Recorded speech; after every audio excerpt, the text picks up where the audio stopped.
Hello friends, welcome my YouTube channel. मैं संपत सिंह आज आपके लिए एक ह्यूमन डिजीज लेके आया हूं और वो है टिटेनस। तो आज का हमारा जो वीडियो है वो किसके बारे में होगा? ह्यूमन डिजीज टिटेनस के बारे में होगा। तो हम टिटेनस को डीपली कवर करने वाले हैं, तो बने रहिए हमारे साथ अंत तक। चलो शुरू करते हैं। तो टिटेनस एक रोग है। तो आपको इस रोग के और क्या क्या नाम मिल सकते हैं, कौन कौन से इसके प्रचलित नाम है, तो चलो देखते हैं। उपनाम। उपनाम तो उपनाम इसका एक होता है धनुस्तंभ।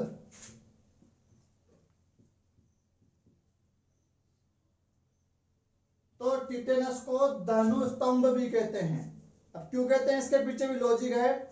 क्योंकि इस रोग में क्या होता है, मांसपेशियों में खिंचाव होता है और मांसपेशियों में खिंचाव के कारण जो गर्दन है वो पीछे की ओर जाती है और पैर भी पीछे की ओर जाते हैं। आदमी से पीछे की ओर खींचता है, मांसपेशी पीछे की ओर खींचती है, जिसके कारण जो व्यक्ति जैसे मान लो सीधा खड़ा है वो पीछे की ओर खींचता है, तो वो ऐसे मतलब ऐसे ये गर्दन पीछे जा रही है, पैर भी पीछे जा रही है और ये बीच का पोर्शन ऊपर आ रहा है, तो वो ऐसे हो जाता है। जैसे वो धनुष होती है, जैसे मान लो ये धनुष इस प्रकार, ये डोरी उसकी है, तो ये धनुष के आकार का हो जाता है, ऐसे मुड़ जाता है, पीछे की ओर जा रहा है, ये गर्दन पैर पीछे आ रहा है, बीच में से उठ रहा है। तो धनुष के आकार के होने के कारण मांसपेशियों में खिंचाव, अकड़न, जकड़न, तनाव के कारण ये आदमी धनुष के समान लगता है, इसलिए इसको क्या कहते हैं, धनुस्तंभ भी कहते हैं। दूसरा इसका नाम है लोकजा। लोकजो यानी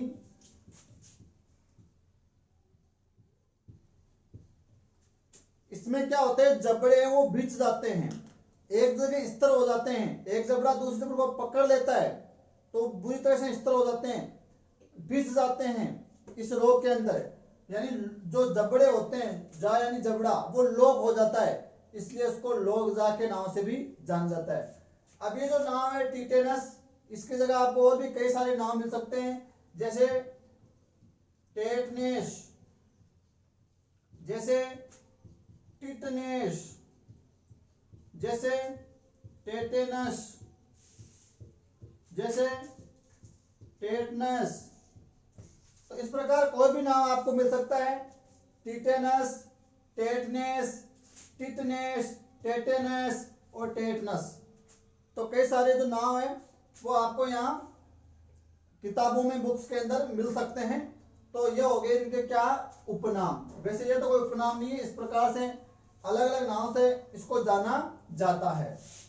तो ये तो हो गए इसके क्या, उपनाम।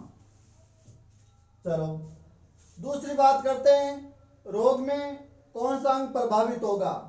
तो प्रभावित अंग, प्रभावित अंग, तो शरीर का कौन सा भाग इससे इफेक्टेड होगा, ज्यादा प्रभाव पड़ेगा।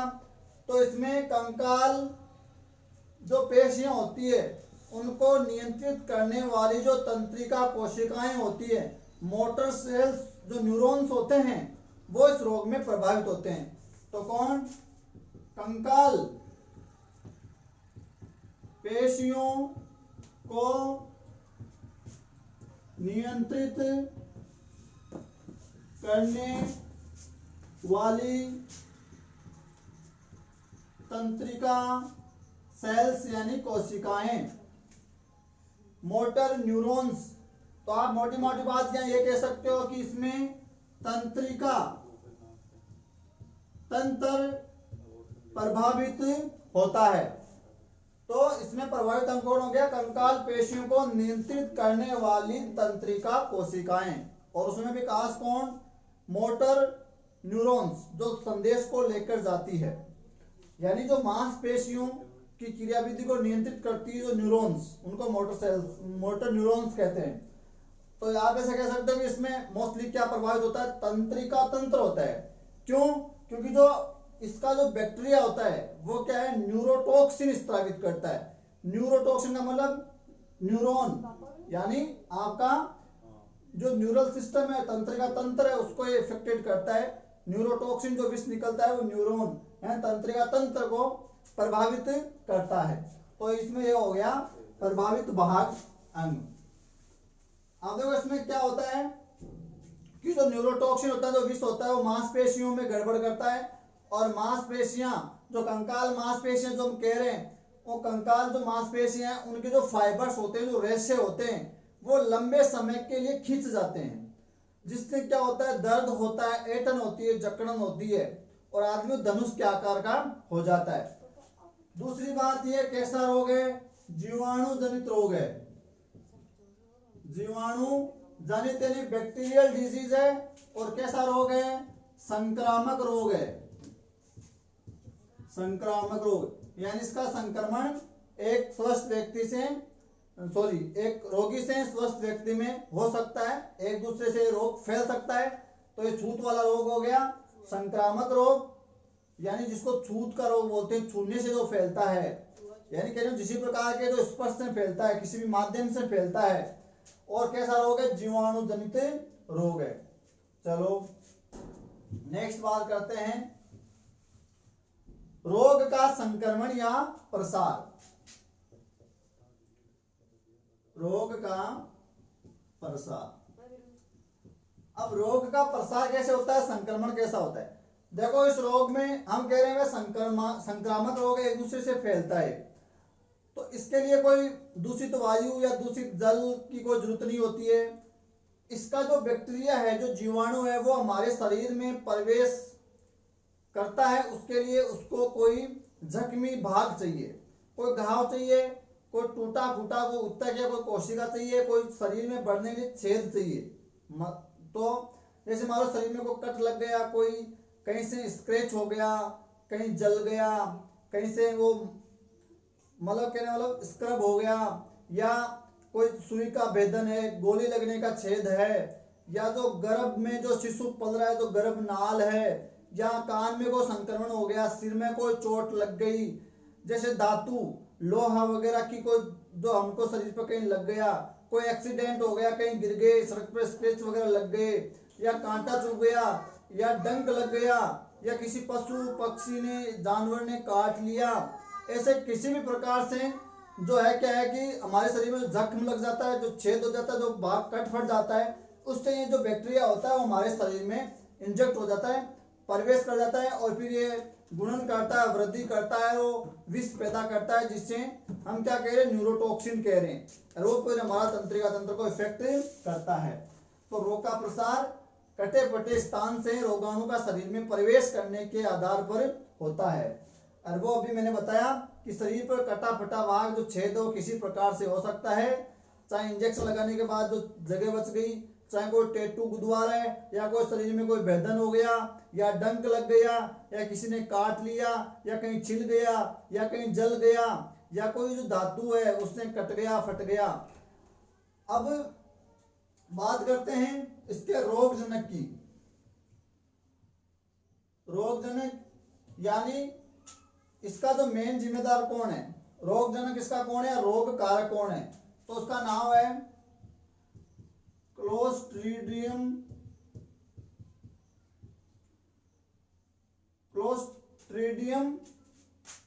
टिटेनी। तो रोग का रोगजनक या रोग कारक कौन है, क्लोस्ट्रीडियम टिटेनी नामक जो जीवाणु है वो इसका क्या है, रोग जनक है। क्लोस्ट्रीडियम टिटेनी नामक बैक्टीरिया इसका क्या है, रोगजनक है। अब इस बैक्टीरिया के बारे में हम थोड़ी सी जानकारी लेंगे, क्योंकि थोड़ा विशेष प्रकार का एक बैक्टीरिया है जो क्लोस्ट्रीडियम टिटेनी है वो। तो इसके बारे में थोड़ा जानना आपको। ये जो बैक्टीरिया है ये जब हमारे शरीर में प्रवेश करता है जिसके कारण हमको रोग होता है। तो ये जो क्लोस्ट्रीडियम टिटेनी है ये दो अवस्थाओं में पाया जाता है। एक तो होती है इसकी दीमक अवस्था, और एक होती है इसकी गुणक कोशिका। गुणक कोशिका और दीमक अवस्था, तो ये दो अवस्थाओं में पाया जाता है। जो क्लोस्ट्रीडियम टिटेनी जो बैक्टीरिया है वो काफी भयानक प्रकार का बैक्टीरिया होता है कि वो काफी बहुत ज्यादा मात्रा में ताप भी सह लेता है, और मिट्टी के अंदर एक छेद बनाकर दीमक के समान उसके अंदर रहता है। जैसे दीमक अपना बिल बना के रहता है, उसी प्रकार ये बैक्टीरिया मिट्टी के अंदर छेद करके उसमें दीमक के समान कई सालों तक, कई वर्षों तक जिंदा रह सकता है। और तापमान भी अगर मिट्टी का बढ़ गया तो भी ये उसके बढ़े हुए तापमान को सहन कर लेगा, कई सालों तक जिंदा रहेगा। अब होता क्या है, जब हमारे शरीर पर कहीं भी जख्म वगैरह लगे होते हैं और हम जैसे ही उस मिट्टी के संपर्क में आते हैं जहाँ छेद करके वहां दीमक के समान वो बैक्टीरिया रह रहा है, जैसे हमारा जो घाव है उस घर के या उस बैक्टीरिया के संपर्क में आएगा और जो व्यक्ति है वो क्या हो जाएगा, संक्रमित हो जाएगा। और फिर वो शरीर में प्रवेश करने के बाद गुणन करेगा, जनन करेगा और विष पैदा करेगा। और वो विष हमारी मांसपेशियों की कार्य विधि में गड़बड़ कर देगा, जिससे मांसपेशियों में ऐंठन होगी, अकड़न होगी, जकड़न होगी, तनाव होगा, खिंचाव होगा। वो आगे हम उनके जो लक्षण रोग के उसमें देख लेंगे। और गुणक अवस्था में क्या होता है, ये मल्टीप्लाई होता रहता है, जनन करता है। और मोस्टली जो संक्रमण होता है उसकी तो जनन करता है, जब ये मल्टीप्लाई होता है उस दौरान संक्रमण इसका ज्यादा होता है। अब ये मिट्टी में रह सकता है, तो ये जो इसका रोगजनक है वो आपको धूल, मिट्टी और मल भी कैसा, गोबर की बात कर रहा हूं मैं, गाय और घोड़े के गोबर में खासकर। तो गोबर के अंदर जो मल जो है, गोबर, धूल, मिट्टी और जंग, तो लोहे पर जंग लग जाता है तो उस जंग में या कांटों की सतहों पर या गंदगी में इसका जो बैक्टीरिया है वो पाया जाता है। तो जैसे मान लो कांटा चुभ गया तो ये इंजेक्ट कर लेगा उससे, या जंग लगी हुई धातु से हमको कट लग गया तो जंग में ये रहता है और ये शरीर में इंजेक्ट हो जाएगा। या धूल मिट्टी में जो कॉलोनी बनाकर ये दीमक के समान छेद बनाकर घर बनाकर रह रहा है और घाव इसके संपर्क में आया और ये शरीर में प्रवेश कर जाएगा। या जो ये धूल मिट्टी इसके माध्यम से, या तो गोबर होता है जो मल होता है गाय घोड़े का या अन्य पशुओं का, तो जो खेती जो करते हैं किसान या जो मल के ज्यादा संपर्क में रहते हैं या जो कटने फटने के चांसेस ज्यादा रहते हैं, उन व्यक्तियों में इसके संक्रमण होने की संभावना भी ज्यादा रहती है। या उन्होंने जो है इसके शरीर का टीकाकरण नहीं करवाया, इम्यून सिस्टम कमजोर है, इसके कारण इससे लोग संक्रमित हो जाते हैं। तो आज भी लाखों की संख्या में लोग इससे संक्रमित होते हैं और इससे मृत्यु भी हो सकती है, लेकिन इसका इलाज है, इसका समय रहते इलाज किया जा सकता है। अब ये बात करें इस जीवाणु की ओर, तो ये छड़ के आकार का जीवाणु होता है, छड़ाकार, और ये ग्राम पॉजिटिव बैक्टीरिया होता है, छड़ के आकार का होता है, काफी ताप सहने वाला और मिट्टी में, धूल में, मल में, गोबर में, जंग में, गंदगी में रहने वाला ये बैक्टीरिया होता है। तो ये जैसे ही तैसे जब हमारे शरीर के किसी भी जख्मी भाग से हमारे शरीर में प्रवेश कर जाता है और फिर ये रोग पैदा हो जाता है।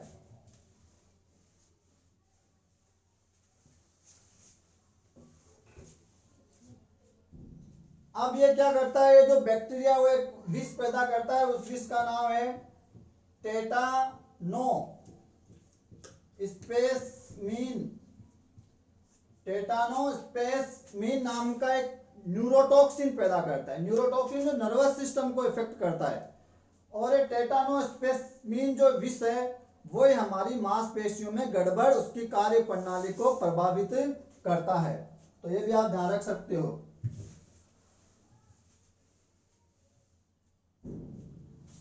तो ये कहाँ कहाँ रहता है, उसके उस जगहों से आपको थोड़ा सावधान रखनी है। और खुले जो घाव वगैरह होती है उनको भी हमेशा कवर करके रखना चाहिए। और कहीं भी कोई ऐसा जख्म वगैरह लग गया है तो तुरंत ही टिटनेस का टिक्का लगवा लेना चाहिए, उसका कोई बूस्टर डोज लेके रखना चाहिए, ताकि 5-4 साल में 10 साल में बूस्टर डोज लेते रहना चाहिए ताकि इसका संक्रमण ना फैले। अब ये टिटनेस है वो कितने प्रकार का हो सकता है, तो ये 4 प्रकार का होता है, 4 प्रकार का। एक तो क्या होता है, सामान्य टिटेनस, सामान्य यानी जो कॉमन वाला, जनरल वाला, जनरलाइज्ड जो टिटेनस होता है सामान्य। इसमें क्या होता है, पूरे शरीर की मांसपेशियों में ऐंठन होती है, पूरे शरीर की जो मसल्स होती है, जो मांसपेशियां होती है, उनमें क्या होती है, ऐंठन होती है, जकड़न होती है, अकड़न होती है, तनाव होता है, पूरे शरीर में दर्द होती है। और ये सबसे गंभीर वाला होता है और ये सबसे ज्यादा होने वाला टिटनेस है। उसके बाद आता है स्थानीय यानी लोकल। स्थानीय वाला क्या करता है, जहां हमारी जख्म लगा होता है वहां ये जो टिटनेस का जो बैक्टीरिया प्रवेश कर जाता है और जख्म के आसपास की जो घाव होता है उसके आसपास की मांसपेशियों में ही ऐंठन करता है। तो घाव के आसपास की मांसपेशियों में ऐंठन।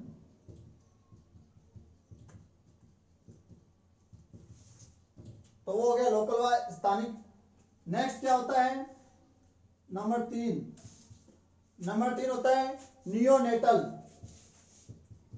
नियोनेटल और नियोनेटल वैसे सामान्य टिटनेस जैसा ही होता है, लेकिन नियोनेटल जो टिटनेस है वो पाया जाता है शिशुओं में, 1 माह से कम उम्र वाले शिशुओं में। तो ये पाया जाता है शिशुओं में, जो छोटे बच्चे होते हैं, जो शिशु होते हैं, उनमें पाया जाता है। उनमें कहां से आया, अगर मां का इम्यून सिस्टम कमजोर है या उसने टिटनेस का कोई बूस्टर डोज नहीं लिया हुआ है तो उसकी नाल द्वारा उस शिशु में संक्रमण हो सकता है। तो ये शिशुओं में पाया जाता है नियोनेटल।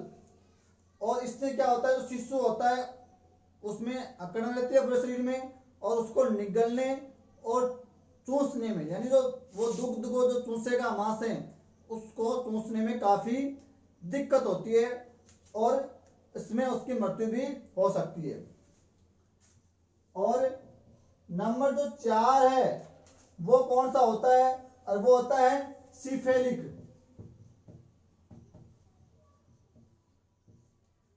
Cephalic tetanus. और सिफेलिक टिटेनस में क्या होता है, चेहरे की, मोस्टली चेहरे की मांसपेशियों में ऐंठन होता है। तो यहाँ चेहरे की जो मसल्स होती है उनमें ऐंठन होता है। चेहरा या जबड़ा या गर्दन की जो मांसपेशी है, मोस्टली चेहरे की जो मांसपेशी है उनमें ऐंठन होती है, जकड़न होती है। तो ये टिटनेस 4 प्रकार का होता है। सामान्य में पूरी शरीर की मांसपेशियों में ऐंठन, सबसे गंभीर वाला और सबसे ज्यादा पाए जाने वाला रोग। स्थानीय लोकल, जहां गांव लगा है, जहां उसका संक्रमण हुआ है उसके आसपास की मांसपेशियों में ऐंठन। नियोनेटल शिशुओं को ग्रसित करता है, शिशु जो है वो निगल नहीं पाते हैं, चूस नहीं पाते हैं, और ये 1 माह से कम वाले बच्चों में मां से उसमें हो सकता है। और सिपेलिक जिसमें चेहरे की मांसपेशियों में ऐंठन होता है। तो ये 4 प्रकार का पाया जाता है।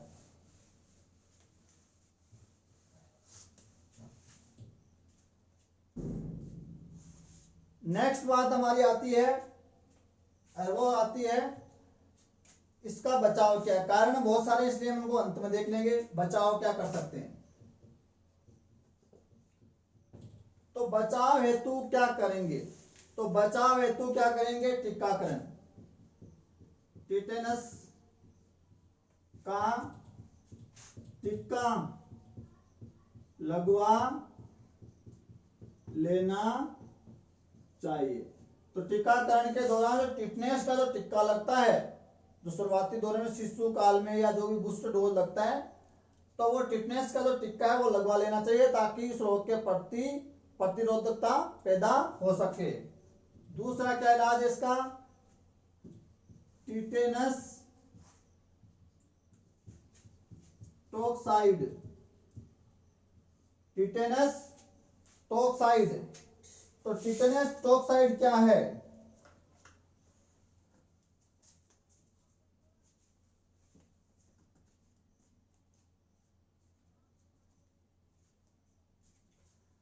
टिटेनस टॉक्साइड ये टीका ही है। और ये टीका ये भी काफी लाभप्रद होता है या काफी फायदेमंद होता है टिटनेस के रोग में।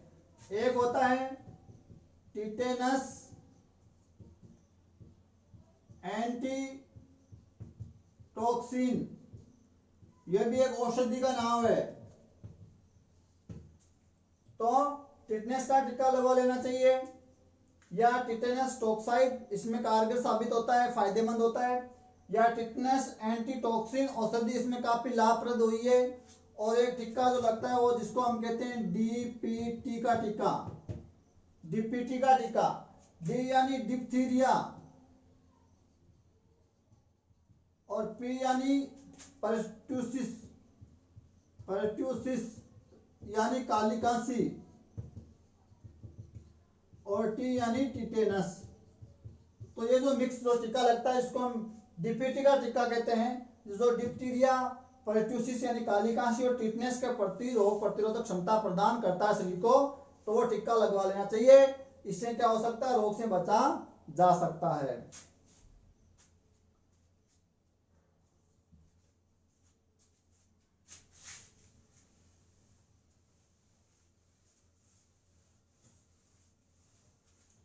अगली बात आती है रोग का उद्भवन काल कितने दिन का है। तो उद्भवन काल, तो उद्भवन काल होता है इसका 7 से 8 डेज का। तो संक्रमण होने के 7-8 दिन बाद में इसके लक्षण दिखाई दे सकते हैं और कभी कभी 2 से 3 सप्ताह भी लग सकता है। मोस्टली इसके लक्षण 7 से 8 दिन में प्रकट हो जाते हैं, लेकिन कभी कभी 2 से 3 सप्ताह भी लग सकते हैं। तो ये हो गया रोग का उद्भवन काल। अब नेक्स्ट बात करेंगे इसके रोग के लक्षण क्या है।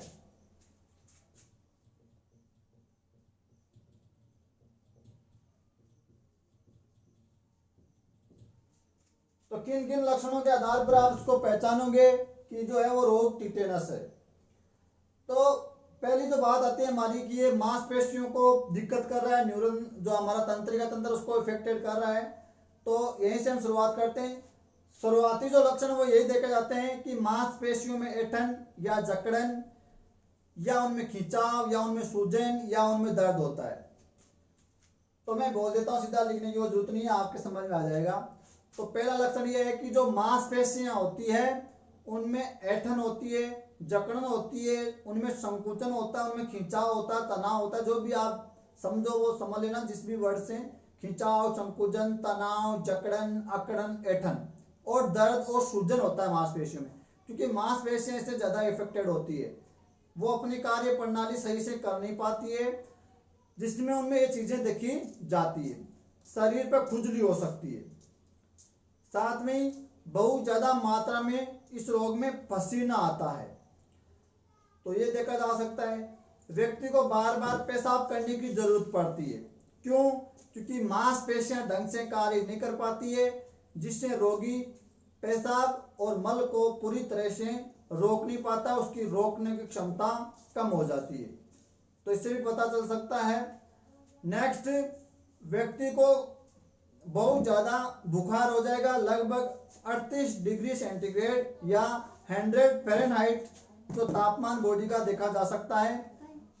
उसको चिड़चिड़ापन रहेगा, बेचैनी रहेगा, उसका दम उठेगा और बार बार कुछ समय के लिए उसकी जो श्वसन क्रिया है या सांस लेने की क्रिया है वो रुक जाएगी, क्योंकि ऐंठन होती है, जकड़न होती है गर्दन में, चेहरे में, जबाड़ों में, शरीर की पूरी मांसपेशियों में। तो कुछ समय के लिए जो सांस है वो अवरुद्ध हो जाता है, जिससे दम घुटने से मृत्यु भी हो सकती है।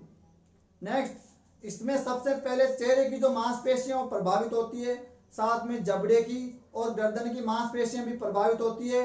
उनमें जकड़न होती है, उनमें ऐंठन होती है, उनमें अकड़न होती है और जो जबड़ा होता है वो बिछ जाता है, लॉक हो जाता है, कुछ समय के लिए स्थिर हो जाता है, जिससे इसको लोकजा भी हम कह रहे हैं। तो उनमें जबड़ा, गर्दन और जो चेहरे की है जो मांसपेशियां, जकड़न, अकड़न, ऐंठन और वो ऐसा कुछ देखा गया है। नेक्स्ट, निगलने में दिक्कत होती है। ऐंठन के कारण व्यक्ति निगल नहीं पाता है, कोई चीज खा नहीं पाता है, अच्छे से बोल नहीं पाता है। ये ऐंठन के कारण होता है। पूरे शरीर में मांसपेशियों में ऐंठन होती है, पिंडलियों में, छाती की जो मांसपेशियां होती है उनमें काफी दर्द होता है और पेट में कड़कपन रहता है, पेट एकदम कड़क हो जाता है। तो पेट में कड़कपन रहता है और साथ में श्वास नली में भी अकड़न होने से, दम घुटने से मृत्यु हो सकती है।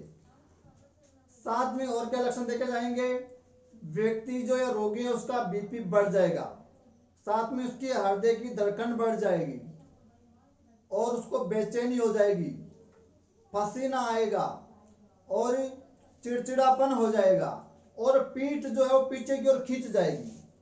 शरीर से मुड़ा हुआ सा हो जाएगा। साथ ही जो अकड़न है वो मांसपेशियों में होती है, वो लगातार आगे बढ़ती रहती है और फिर वो क्या करती है, जो पीठ की जो मांसपेशियां हैं उनमें दर्द करती है।